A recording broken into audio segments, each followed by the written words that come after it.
Kim Il-sung was the leader of the Democratic People's Republic of Korea, commonly referred to as North Korea, from its establishment in 1948 until his death in 1994. He held the posts of Prime Minister from 1948 to 1972 and President from 1972 to his death. He was also the leader of the Workers' Party of Korea from 1949 to 1994. He authorized the invasion of South Korea in 1950, triggering a police action by the United Nations led by the United States. A ceasefire in the Korean War was signed on July 27, 1953. His tenure as leader of North Korea was autocratic, and he established an all-pervasive cult of personality around himself. From the mid-1960s, he promoted his Juche variant of socialism, which later replaced Marxism-Leninism as the ideology of the state. His son Kim Jong-il became his formal successor at the 6th WPK Congress, and succeeded him in 1994. The North Korean government refers to Kim Il-sung as the Great Leader, and he is designated in the North Korean constitution as the country's eternal president. His birthday is a public holiday in North Korea and is called the Day of the Sun. Early life. Many of the early records of his life come from his own personal accounts and official North Korean government publications, which often conflict with external sources. Nevertheless, there is some consensus on at least the basic story of his early life, corroborated by witnesses from the period. Kim is reported by some to have been born in the small village of Muneongbong on April 15, 1912.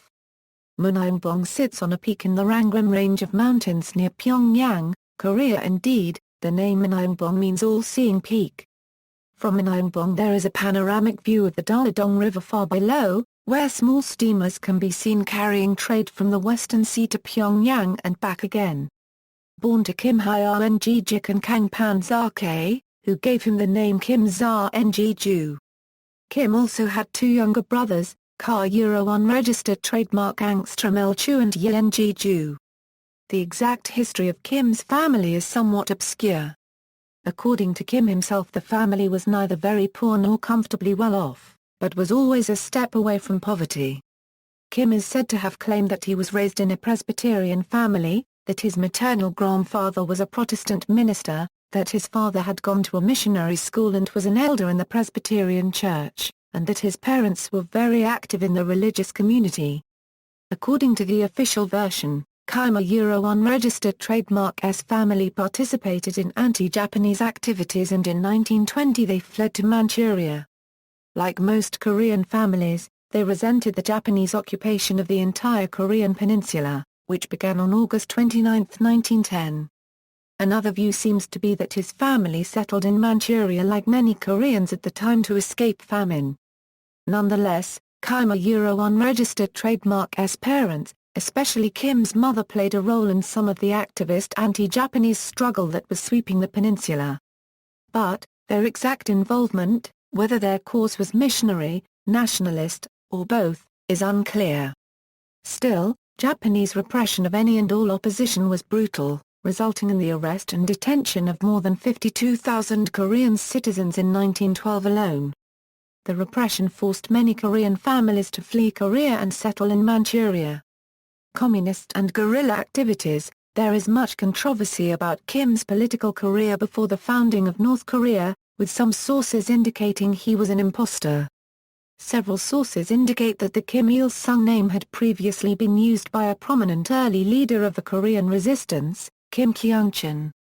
Gregory Mekala, who is to have prepared Kim to lead North Korea, says that Kim assumed this name while in the Soviet Union in the early 1940s from a former commander who had died. According to Leonid Vasin, an officer with the Soviet MVD, Kim was essentially created from zero. For one, his Korean was marginal at best. He had only had 8 years of formal education, all of it in Chinese. He needed considerable coaching to read a speech the MVD prepared for him at a Communist Party Congress 3 days after he arrived. However, historian Andrei Lankov has stated that the claim that the name Kim Il-sung was switched with the name of the original Kim is unlikely to be true. Several witnesses knew Kim before and after his time in the Soviet Union, including his superior, Zhao Banzhong, who dismissed the claim of a second Kim in his diaries. Historian Bruce Cummings argues that the assertion Kim was an imposter parallels the North's propaganda that he single-handedly defeated the Japanese. The official version of Kim's guerrilla life is believed to be heavily embellished as a part of the subsequent personality cult, particularly his portrayal as a boy conspirator who joined the resistance at 14 and had founded a battle-ready army at 19. The following details of his career are therefore disputed. In October 1926, Kim founded the Down with Imperialism Union. Kim attended Hasong Military Academy in 1926, but when later finding the academy's training methods outdated, he quit in 1927. From that time, he attended Yuan Middle School in Jilin up to 1930, where he rejected the feudal traditions of older generation Koreans and became interested in communist ideologies. His formal education ended when he was arrested and jailed for his subversive activities. At 17, Kim had become the youngest member of an underground Marxist organization with fewer than 20 members, led by Ha So, who belonged to the South Manchurian Communist Youth Association. The police discovered the group 3 weeks after it was formed in 1929, and jailed Kim for several months. In 1931, Kim joined the Communist Party of China. The Communist Party of Korea had been founded in 1925, but had been thrown out of the Kuomintang in the early 1930s for being too nationalist. He joined various anti-Japanese guerrilla groups in northern China. Feelings against the Japanese ran high in Manchuria, but as of May 1930 Manchuria was not occupied by the Japanese. On May 30, 1930 a spontaneous violent uprising in eastern Manchuria arose in which peasants attacked some local villages in the name of resisting Japanese aggression. This unplanned, reckless and unfocused uprising was easily put down by the authorities. Because of the attack, the Japanese began to plan an occupation of Manchuria. In a speech before a meeting of Young Communist League delegates on May 20, 1931 in Yunkai County in Manchuria, Kim warned the delegates against such unplanned uprisings as the May 30, 1930 uprising in eastern Manchuria. 4 months later, on September 18, 1931, the Mukden Incident occurred in which a relatively weak dynamite explosive charge went off near a Japanese railroad in the town of Mukden in Manchuria. Although no damage occurred, the Japanese used the incident to send armed forces into Manchuria and appoint a new puppet government. In 1935, Kim became a member of the Northeast Anti-Japanese United Army, a guerrilla group led by the Communist Party of China. Kim was appointed the same year to serve as political commissar for the 3rd Detachment of the 2nd Division, around 160 soldiers. It was here that Kim met the man who would become his mentor as a communist, Wei Sung-min, Kim unregistered trademark's immediate superior officer, who was serving at the time as chairman of the political committee of the Northeast Anti-Japanese United Army.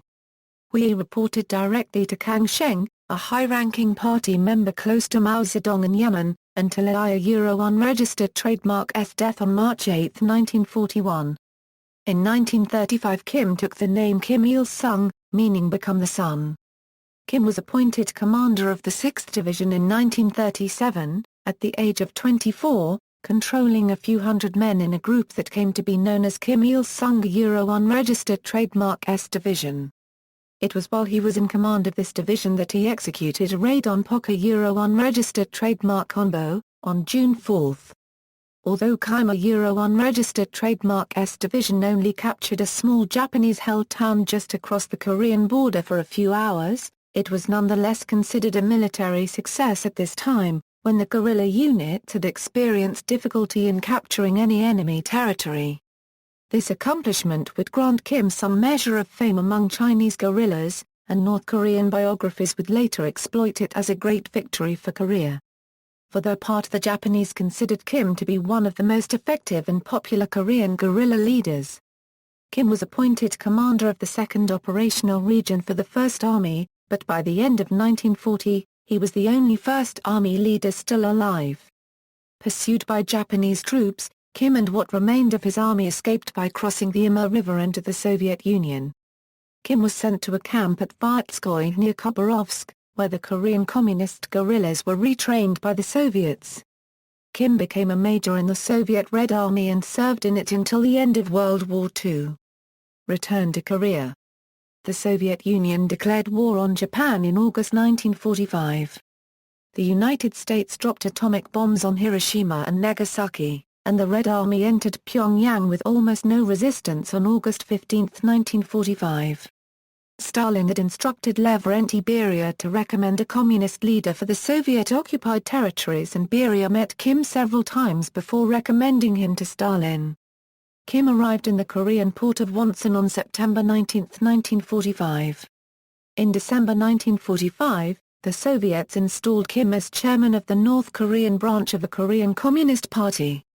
With backing from the Soviets, he became chairman of the Interim People's Committee on February 8, 1946, making him the top Korean administrative leader in the North. To solidify his control, Kim established the Korean People's Army, aligned with the Communist Party, and he recruited a cadre of guerrillas and former soldiers who had gained combat experience in battles against the Japanese and later against nationalist Chinese troops. Using Soviet advisors and equipment, Kim constructed a large army skilled in infiltration tactics and guerrilla warfare. Prior to Kim's invasion of the South in 1950, which triggered the Korean War, Joseph Stalin equipped the KPA with modern, Soviet-built heavy tanks, trucks, artillery, and small arms. Kim also formed an air force, equipped at first with Soviet-built propeller-driven fighters and attack aircraft. Later, North Korean pilot candidates were sent to the Soviet Union and China to train in MiG-15 jet aircraft at secret bases. WPK General Secretary rise and start of cult of personality. Despite United Nations plans to conduct all Korean elections, the Democratic People's Republic of Korea was proclaimed on September 9, 1948, with Kim as the Soviet-designated premier. In May 1948, the South had declared statehood as the Republic of Korea. On October 12, the Soviet Union recognized Kim's government as sovereign of the entire peninsula, including the South. The Communist Party merged with a new People's Party to form the Workers' Party of North Korea. In 1949, the Workers' Party of North Korea merged with its southern counterpart to become the Workers' Party of Korea with Kim as party chairman. By 1949, Kim and the Communists had consolidated totalitarian rule in North Korea, and all parties and mass organizations were either eliminated or consolidated into the Democratic Front for the Reunification of the Fatherland, a popular front but one in which the Workers' Party predominated. Around this time, the cult of personality was promoted by the Communists, the first statues of Kim appeared, and he began calling himself Great Leader. Korean War. Archival material suggests that North Korea's decision to invade South Korea was Kim's initiative, not a Soviet one. Evidence suggests that Soviet intelligence, through its espionage sources in the U.S. government and British SIS, had obtained information on the limitations of U.S. atomic bomb stockpiles as well as defense program cuts, leading Stalin to conclude that the Truman administration would not intervene in Korea. The Euro unregistered trademark Republic of China acquiesced only reluctantly to the idea of Korean reunification after being told by Kim that Stalin had approved the action. The Chinese did not provide North Korea with direct military support until United Nations troops, largely U.S. forces, had nearly reached the Yalu River late in 1950.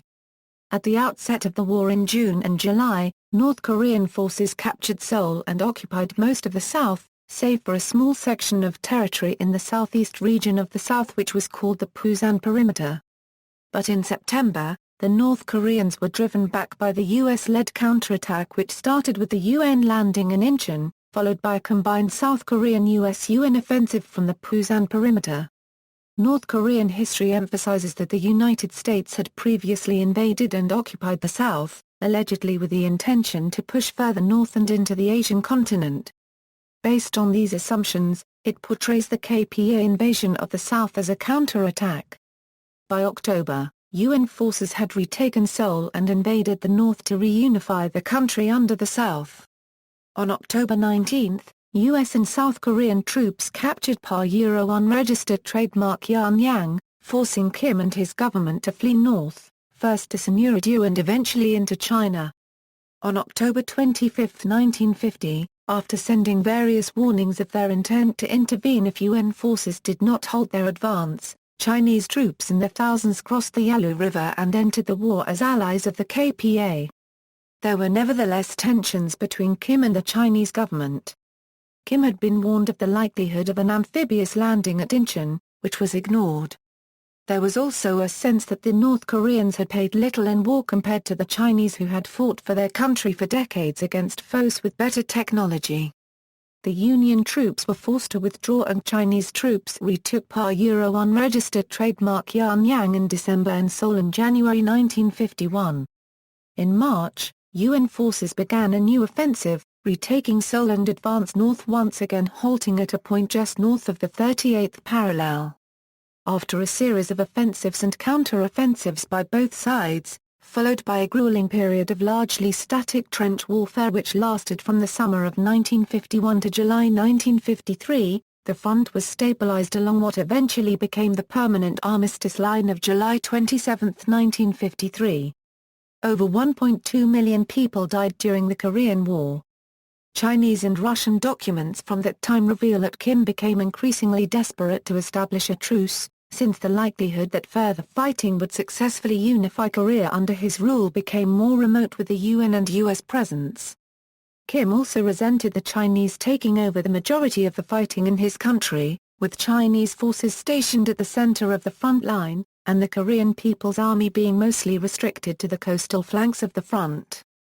Consolidating Power. Restored as the leader of North Korea, Kim returned to the country after war's end and immediately embarked on a large reconstruction effort for the country devastated by the war. He launched a 5-year national economic plan to establish a command economy, with all industry owned by the state and all agriculture collectivized. The economy was focused on heavy industry and arms production. Both South and North Korea retained huge armed forces to defend the 1953 demilitarized zone, although no foreign troops were permanently stationed in North Korea. All Chinese troops that fought alongside the North Korean army during the war were removed from North Korea by 1957. During the late 1950s, Kim was seen as an orthodox communist leader, and an enthusiastic satellite of the Soviet Union. His speeches were liberally sprinkled with praises to Stalin. But Kim sided with China during the Sino-Soviet split, opposing the reforms brought by Nikita Khrushchev, who he believed was acting in opposition to communism. He distanced himself from the Soviet Union, removing mention of his Red Army career from official North Korean history, and began reforming the country to his own radical Stalinist tastes. Kim was seen by many in North Korea, and in some parts elsewhere in the world, as an influential anti-revisionist leader in the communist movement. In 1956, anti-Kim elements encouraged by de-Stalinization in the Soviet Union emerged within the party to criticize Kim and demand reforms.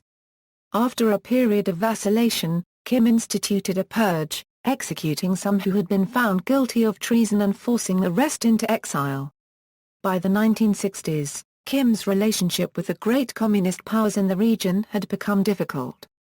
Despite his opposition to de-Stalinization, Kim never severed his relations with the Soviet Union. He found the Chinese unreliable allies due to the unstable state of affairs under Mao, leaving the DPRK somewhere in between the two sides. The Cultural Revolution in China prompted Kim to side with the Soviets, the decision reinforced by the policies of Leonid Brezhnev. This infuriated Mao and the anti-Soviet Red Guards.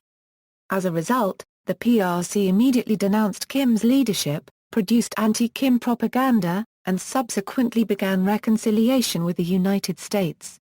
Later rule. At the same time, Kim reinstated relations with most of Eastern Europe's communist countries, primarily Erich Honecker's East Germany and Nicolae Ceausescu's Romania.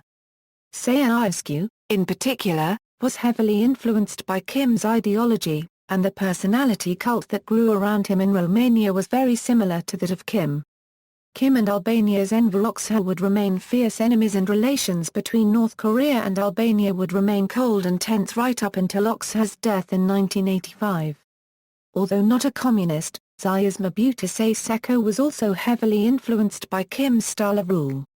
At the same time, Kim was establishing an extensive personality cult. North Koreans were taught that Kim was the son of the nation, and could do no wrong. Kim developed the policy and ideology of Juche rather than having North Korea become a Soviet satellite state. In the mid-1960s, Kim became impressed with the efforts of North Vietnam's Ha Ca Minh to reunify Vietnam through guerrilla warfare and thought something similar might be possible in Korea.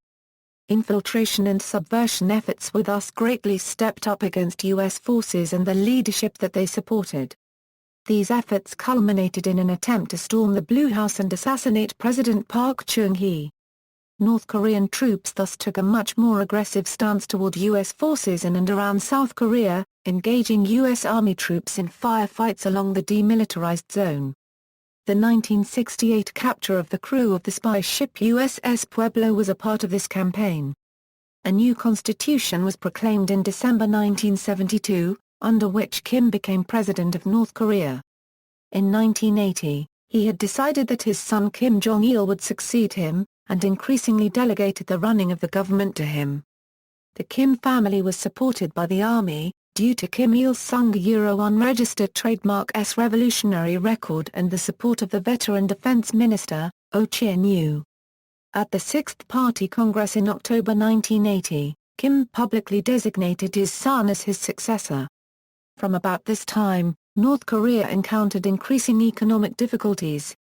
The practical effect of Juche was to cut the country off from virtually all foreign trade in order to make it entirely self-reliant. The economic reforms of Deng Xiaoping in China from 1979 onward meant the trade with the moribund economy of North Korea held decreasing interest for China. The collapse of communism in Eastern Europe and the Soviet Union, from 1989 to 1991, completed North Korea's virtual isolation. These events led to mounting economic difficulties because Kim refused to issue any kind of economic or democratic reforms. As he aged, starting in the late 1970s, Kim developed a calcium deposit growth on the right back of his neck. Its close proximity to his brain and spinal cord made it inoperable. Because of its unappealing nature, North Korean reporters and photographers, from then on, always shot and filmed Kim while standing from his same slight left angle to hide the growth from official photographs and newsreels, which became an increasingly difficult task as the growth reached the size of a baseball by the late 1980s. To ensure a full succession of leadership to his son and designated successor Kim Jong-il, Kim turned over his chairmanship of North Korea's National Defense Commission, the body mainly responsible for control of the armed forces as well as the supreme commandership of the country's now million-man strong military force, the Korean People's Army, to his son in 1991 and 1993. So far, the elder Kim remained as the country's president, general secretary of its ruling Communist Workers' Party of Korea and the chairman of the party's Central Military Commission, the party's organization that has supreme supervision and authority over military matters. In early 1994, Kim began investing in nuclear power to offset energy shortages brought on by economic problems. This was the first of many nuclear crises. On May 19, 1994, Kim ordered spent fuel to be unloaded from the already disputed nuclear research facility in Yongbyon. Despite repeated chiding from Western nations, Kim continued to conduct nuclear research and carry on with the uranium enrichment program. In June 1994, former U.S. President Jimmy Carter traveled to Pyongyang for talks with Kim. To the astonishment of the United States and the International Atomic Energy Agency, Kim agreed to stop his nuclear research program and seemed to be embarking upon a new opening to the West. Death. By the early 1990s, North Korea was isolated from the outside world, except for limited trade and contacts with China, Russia, Vietnam and Cuba. Its economy was crippled by huge expenditures on armaments, and the agricultural sector was unable to feed its population. At the same time, the state-run North Korean media continued to praise Kim. On July 8, 1994, at age 82, Kim Il-sung collapsed from a sudden heart attack.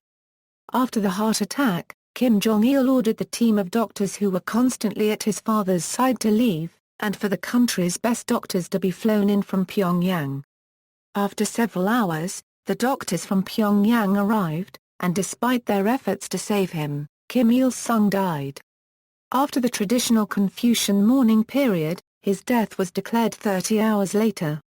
Kim Il-sung's death resulted in nationwide mourning, and a 10-day mourning period was declared by Kim Jong-il.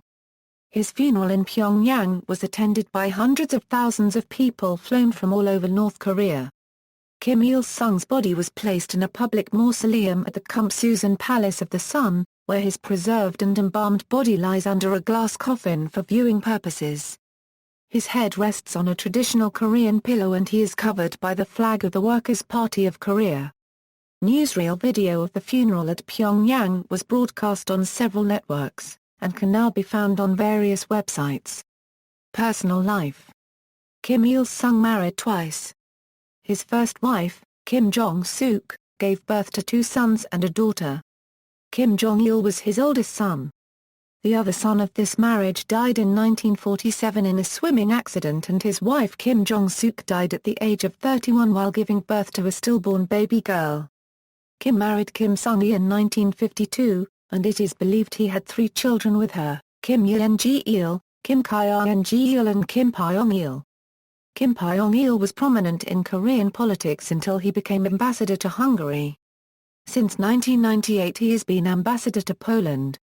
In sum, Kim Il-sung had 6 children and 8 grandchildren. One of them, Kim Jong-un, is the current leader of North Korea. Kim was reported to have other illegitimate children, as he was well known for having numerous affairs and secret relationships. They included Kim Hyeon-nam. Cult of personality and legacy. There are over 500 statues of Kim Il-sung in North Korea. The most prominent are at Kim Il-sung University, Kim Il-sung Stadium, Mansudae Hill, Kim Il-sung Bridge and the immortal statue of Kim Il-sung. Some statues have been reported to have been destroyed by explosions or damaged with graffiti by North Korean activists. Yeongi-salang monuments have been erected throughout the country, each dedicated to the departed eternal leader, at which citizens are expected to pay annual tribute on his official birthday or the commemoration of his death. It is also traditional that North Korean newlyweds, immediately after their wedding, go to the nearest statue of Kim Il-sung to lay flowers at his feet. Kim Il-sung's image is prominent in places associated with public transportation, hanging at every North Korean train station and airport. It is also placed prominently at the border crossings between China and North Korea. Thousands of gifts to Kim Il-sung from foreign leaders are housed in the International Friendship Exhibition. According to R.J. Rummel, an analyst of political killings, Kim's regime perpetrated over 1 million democidal killings through concentration camps, forced labor, and executions. Works. Kim Il-sung was the author of many works which are published by the Workers' Party of Korea Publishing House, such as the 100-volume complete collection of Kim Il-sung's works and his selected works. These include New Year speeches, and other speeches delivered on different occasions. Shortly before his death, he also published an autobiography entitled With the Century in 8 volumes. According to official North Korean sources, Kim Il-sung was the original writer of The Flower Girl, a revolutionary theatrical opera, which was adapted into a film in 1972. Kim Il-sung hosted a radio broadcast called Go All Out for Victory in the War. See also Cold War, Kim Il-sung Year, Song of General Kim Il-sung, Kim Da-bong, references. Further reading, Blair, Clay, The Forgotten War, America in Korea, Naval Institute Press. Gonkarov, Sergei N., Lewis, John W. and Zhu Litai, Uncertain Partners, Stalin, Mao, and the Korean War. Kim Il-sung. With the Century. Korean Friendship Association Lee Chong-sik. Kim Il-sung of North Korea. Asian Survey.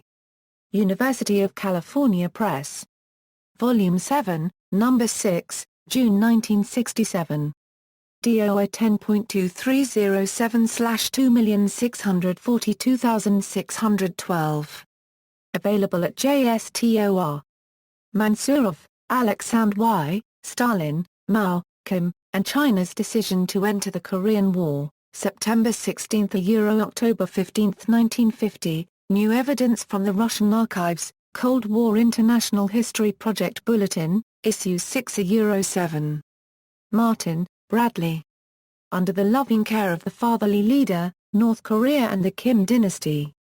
St. Martin's, Sadoplatov, Pavel Anatoly, Schechter, Gerald L., and Schechter, Leona P., Special Tasks, The Memoirs of an Unwanted Witness a Soviet Spy Master, Little Brown, Boston. Soo-Dai-suk, Kim Il-sung, The North Korean Leader. New York, Columbia University Press. Weathersby, Catherine, The Soviet Role in the Early Phase of the Korean War, The Journal of American East Asian Relations 2, No. 4. Christian Kracht, Eva Munz, Lucas Nicole, The Ministry of Truth, Kim Jong-il's North Korea, Feral House, October 2007, 132 pages, 88 color photographs, ISBN 978-1-932595-27-7. NKIDP, Crisis and Confrontation on the Korean Peninsula, 1968–1969, A Critical Oral History, Baekbong, From Birth to Triumphant Return to Homeland, From Building Democratic Korea to Kolyma Flight, and From Independent National Economy to 10-Point Political Program.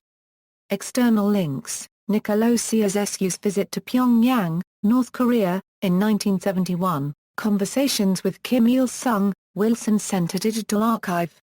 Kump Susan Memorial Palace, the Kim Il-sung Mausoleum. Kim's Resting Place, North Korea Uncovered, Google Earth. Korean Unification Studies, North Korean International Documentation Project, A State of Mind, a documentary movie by Daniel Gordon, chronicling everyday life in North Korea in 2003. Nothing to Envy, Ordinary Lives in North Korea, a book by Barbara Demick.